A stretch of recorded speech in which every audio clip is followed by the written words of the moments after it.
I always thought night buildings had their own heartbeat. When the last phones stop ringing and the elevators settle, the air becomes thick and private, like the pause before a secret. That was the hour I mopped and emptied bins on the 12th floor, long after the executives had gone home. All except her. She sat in the corner office with the lights low, a lamp spilling amber across paperwork and her hair. 40-something, maybe more, but not the kind of age you notice in numbers. More like a melody you've heard before but can't name. She never looked up when I came in, at least not at first.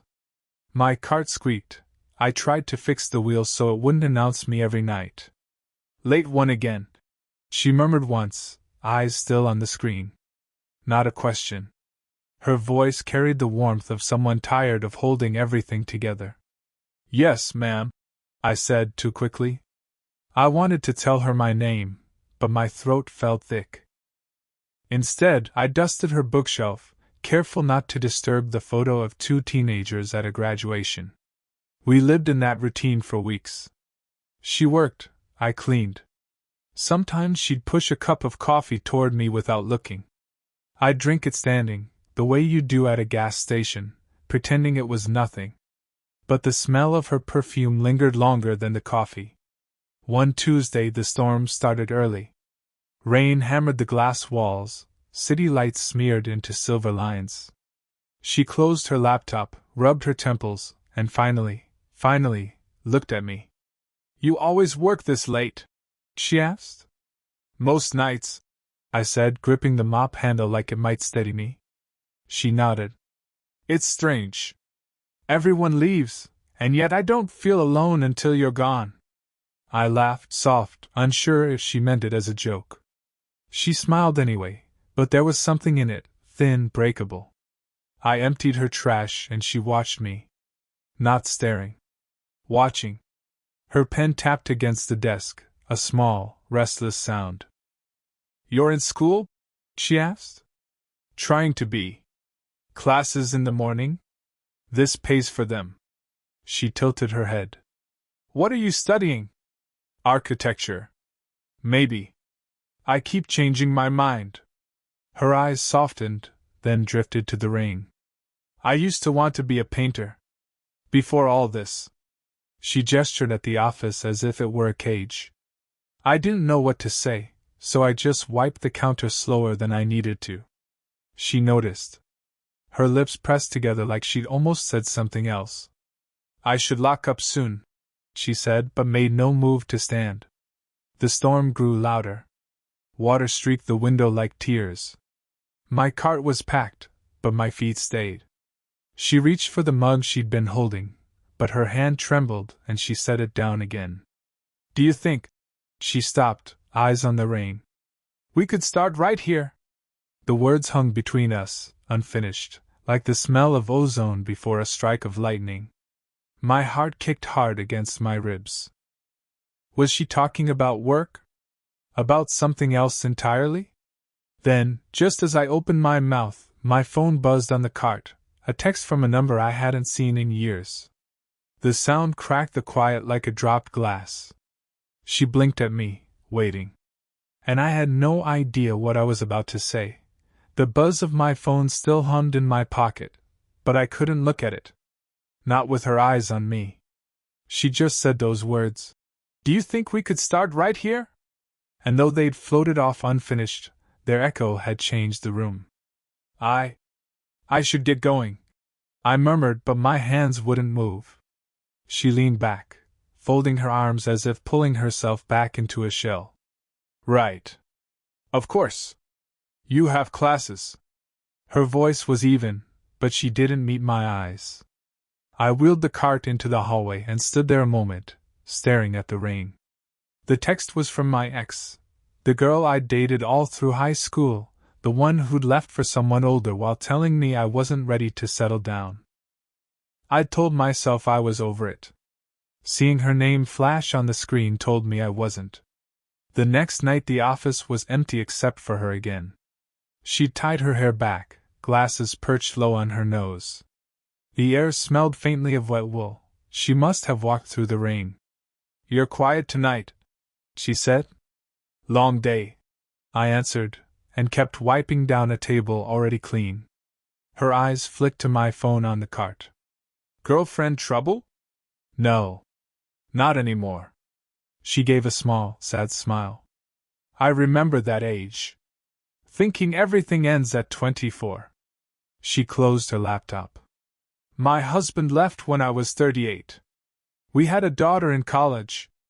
I threw myself into work so I wouldn't have to see how empty the house felt. It was the first time she'd mentioned him. My hands stopped moving. I'm sorry, I said softly. She shook her head. Don't be. It was a long time ago. But sometimes I look up and realize I haven't had a real conversation in weeks. Something in my chest loosened. Maybe that's why you don't leave at 5 like everyone else. She laughed under her breath, a sound like a secret spilling out. Maybe.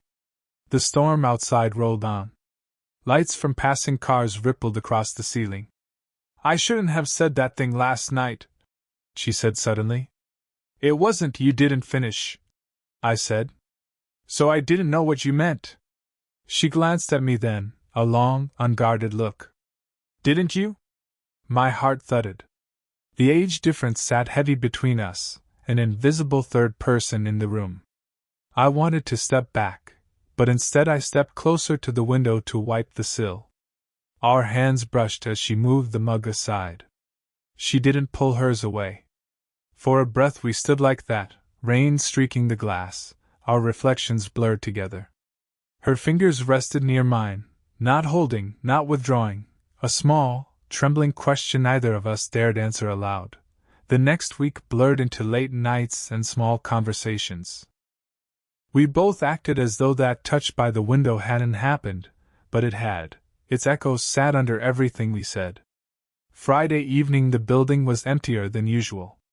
I'd almost convinced myself I wouldn't see her, that she'd left early.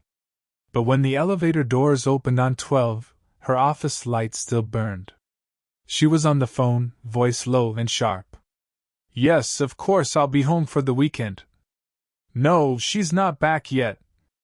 I'll handle it. She hung up before she saw me. I started to back out, but she turned. Sorry. My daughter. She's flying in tonight. I nodded, gripping the mop handle. I can come back later if, no. Stay. She ran a hand through her hair. Please. I can't stand the silence right now. We moved around each other like actors who'd forgotten their lines. She stacked papers she didn't need to stack. I scrubbed a spotless counter. Do you ever think about quitting? I asked suddenly. All the time. She smiled faintly. But then what? Start over at 45? You could. Her eyes flicked to mine.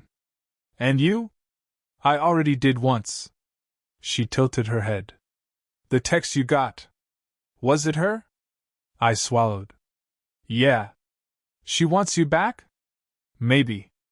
Or maybe she just wanted to see if I'd answer. She went quiet. Outside, rain had turned to sleet, ticking against the windows like fingernails. I moved toward the door. I should probably wait, she said. I turned. She was standing near the desk, hands twisting the edge of her sweater. Sometimes I think. She stopped, glanced at the hallway. Never mind. Footsteps echoed from the elevator lobby. A man's voice called. Mom? Her face went pale. She's early. I shoved my cart into the corridor just as a young woman, maybe a year younger than me, stepped out of the elevator pulling a suitcase. She looked at me, then at her mother. Oh, the daughter said. Hi. I was just cleaning. I stammered. Her mother's voice was too bright. Yes, he works here. Late shift. The daughter nodded slowly, but her eyes lingered on us a moment too long before she wheeled her suitcase down the hall to the restroom. We stood frozen. She can't, she whispered. I know, I said. Our eyes locked. Guilt, fear, something else flickered between us. I stepped closer without meaning to. She didn't move. Our shoulders almost touched. I should go, I said again, but my voice cracked. Her hand brushed mine, barely a whisper of skin. Don't. The restroom door opened. We broke apart like a photograph tearing down the middle. The office felt smaller that night. The ceiling lower, the air heavier. I came later than usual, hoping she'd be gone. She wasn't. Her jacket was slung over the chair, her glasses folded neatly on the desk. You're late, she said without looking up. I had an exam, I muttered, setting my card against the wall. She nodded but didn't move. The only sound was the hum of the heating system. You're angry, I said finally. She looked up, eyes dark. I'm scared. I froze. Of what? Of what we're doing. Of my daughter noticing. Of me noticing you. Her voice cracked on the last word. I stepped closer. We haven't done anything. That's not true. She stood abruptly, knocking her chair back. You think I don't feel it? Every night you're here, and I can't wait for you to walk through the door like some. She cut herself off, pressing a hand to her forehead. I'm old enough to know better. I didn't know what to do with my hands, so I jammed them in my pockets. I'm not a kid. That's exactly the problem, she said. Silence swelled between us. Outside, the city had gone pale under a sheet of sleet. Streetlights glowed like small moons. I can't stop thinking about you, I said before I could stop myself. My voice came out low, almost a whisper. I try to, but I can't. Her head snapped up. Don't. It's true. She shook her head, backing up until she hit the window. This is insane. You're 24. I have a daughter your age. She's not me. Her breath caught. She turned her face to the glass. In the reflection we were almost the same height, two silhouettes suspended in winter light. I shouldn't have let it get this far, she said. You didn't. Her laugh was short and broken. Don't you see? It's me. I wait here for you. I wear perfume at night like some teenager sneaking out. I'm losing my self-respect. I stepped closer until there was only a foot between us. My heart hammered. You're not. Her eyes flicked to mine. Then tell me what I am. I opened my mouth but nothing came. The words felt too big for the room. Her hand lifted halfway, like she might touch my face, then curled into a fist at her chest. If we do this, she whispered, we can't go back.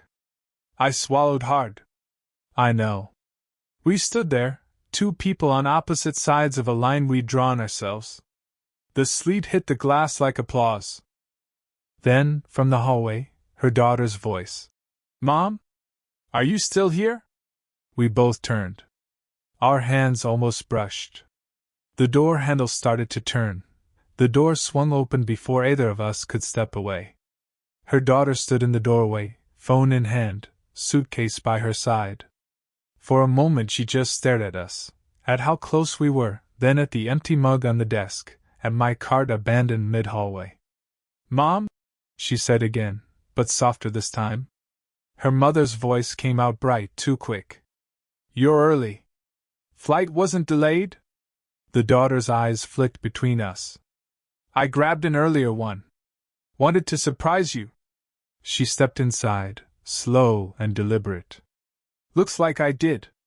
I tried to move toward the hall, but the daughter shifted slightly, blocking my path without even meaning to. I was just leaving, I murmured. You're the cleaner, she said flatly. Right? I nodded. She looked at her mother again. Do you want to tell me what's going on? Her mother's cheeks flushed. Nothing is going on. Really? The daughter's phone screen lit up in her hand. Because I just got a text from Dad. He says you've been staying late every night for weeks. He's worried. Her mother blinked. He called you. He still checks on you, you know. She lowered her voice. He thinks you're lonely. The room tilted. Husband? My pulse went ragged. She told me he left at 38, but she hadn't said anything about contact now. I don't have to explain my schedule to him, she snapped. The daughter's gaze returned to me sharp. And you don't have to explain it to me either. But maybe he deserves to know who's keeping you company at midnight. I'm not, I started. Don't, she cut me off. Don't lie for her. Her mother stepped forward. Stop it. This is not what you think. Then what is it? The daughter demanded. You used to tell me to stay away from older men. Now look at you. The words hit her like a slap. She staggered back a step.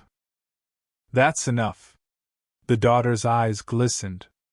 I came home because you sounded different on the phone. Now I know why. She turned, storming toward the elevator. Dad's right. You're lonely. But this, she waved at me. This won't fix it. The elevator doors closed behind her with a soft chime. Silence crashed down. She pressed both hands to her face. I didn't lie to you, she whispered. We've been separated for years. But he still calls, still meddles. I didn't tell you because I didn't want you to see me like this. I stared at the door where her daughter had gone. She hates me now. She doesn't even know you. She thinks she does. Her hands dropped. Her eyes met mine, wet but steady. If you want to leave, I'll understand. I stepped closer. I don't want to. The room trembled with everything unspoken. She didn't move after the elevator doors closed. Just stood by the window, arms crossed tight like she was holding herself together. Outside, the city glittered with sleet. I'm sorry, she said finally, voice thin. You didn't sign up for this. I walked into it on my own, I said. She shook her head. I told myself I could handle it. You'd finish your shift, I'd go home, nothing would change. But it's changing. My daughter knows. My ex is sniffing around. This isn't fair to you. It's not fair to either of us. She turned, eyes flashing. Then why are you still here? I didn't answer right away. The mop handle leaned against the wall like an unspoken witness. Because, I said at last, every night I leave and I think about you all the way home. Because you're the first person in a long time who makes me want to stay in a place instead of run. Her breath caught. She looked down at her hands, at the faint tremor in her fingers. You're young, she whispered. You have a life ahead of you. You're someone I see, I interrupted. Not as a boss, not as someone's mother. Just you. She blinked fast, like she was trying to clear her vision. If we do this, it won't be easy. People will talk. My daughter will hate me. You'll resent me for pulling you into my mess. I already am in your mess, I said. And I'm still here. Silence. Then she laughed once, a raw sound. God, you're stubborn. Only when it matters. She took a step closer, then another, until she was near enough that I could see the streak of gray at her temple. Her hand lifted, hovered an inch from my chest. I don't know how to do this, she whispered. I've forgotten how. We can start small, I said. Just be honest. Her eyes searched mine. Honest? I want you, I said simply. But if you tell me to walk out right now, I will.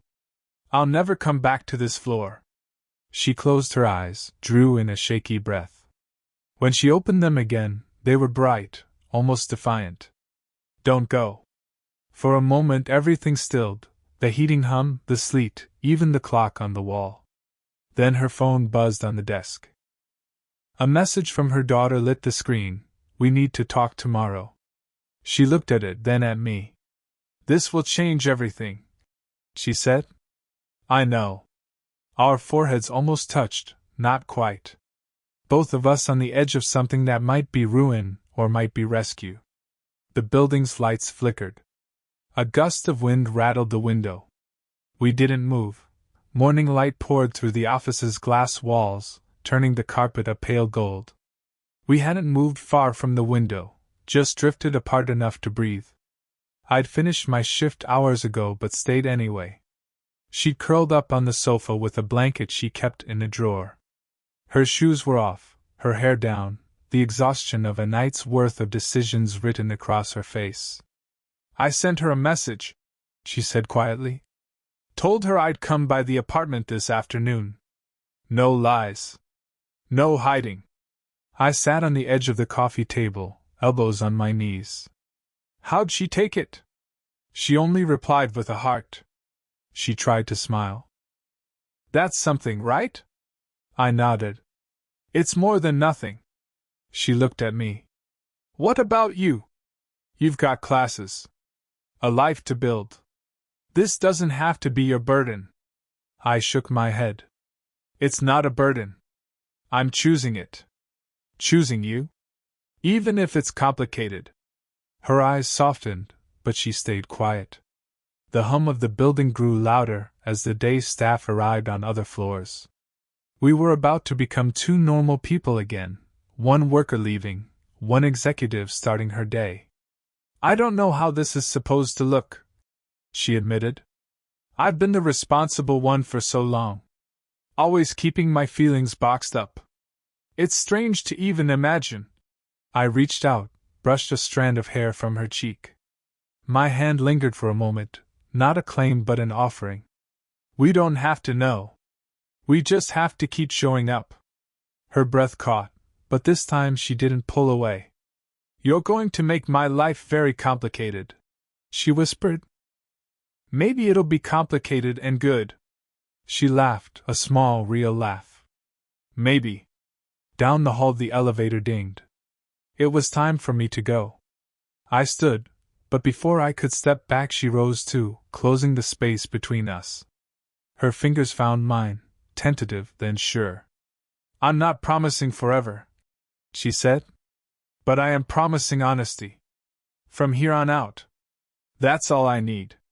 We stood like that in the morning light, two people who'd walked a long, crooked path to find themselves in the same room. Outside, the city went about its day.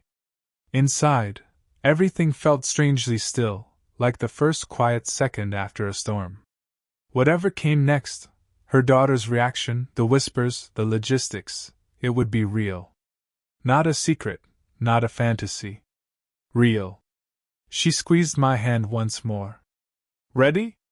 I nodded. "Ready." And together we walked out of the office into the daylight. Did you enjoy the story? What kind of stories would you like to hear next?